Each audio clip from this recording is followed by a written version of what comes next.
The fastest way to break a person is rarely loud. It's not violence. It's not betrayal that everyone can see. And it's not some dramatic moment that makes a good story later. Most of the time, it's quiet.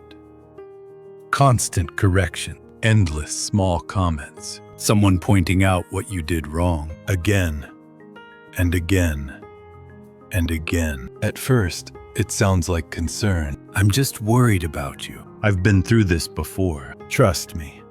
You might not see it now, but this is for your own good. You've probably heard those words before. What's interesting is the timing. That concern usually shows up right when you're about to make a decision. They're quiet when things are fine. But the moment you try to choose something for yourself, suddenly, they have a lot to say. At first, you think, they care about me. But slowly, something changes. The more advice you hear, the less confident you feel. The more comments you receive, the harder it becomes to think clearly. And one day, a small question appears in your mind. Maybe I'm not good at deciding things. When that question starts visiting you often, something important is already shifting inside. Psychology calls this learned helplessness. When people repeatedly experience that, no matter what they try, someone else corrects, overrides, or decides for them,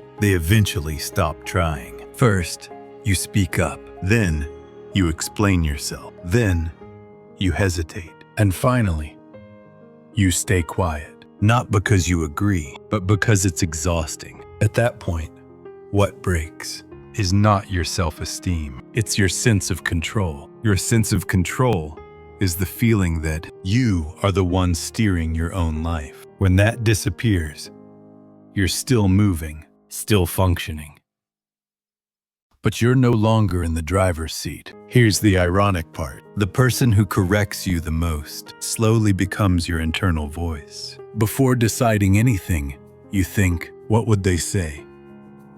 Would this get criticized again? That's not advice anymore. That's control. And it usually hides behind one word, concern. But real concern doesn't steal your choice. Real concern offers perspective and then steps back. Control, on the other hand, follows your decision all the way through and replaces it. If someone keeps correcting you, intervening in small choices, and repeating, "You don't understand this," it's time to draw a line. You don't need a long explanation. You don't need to convince them. One sentence is enough.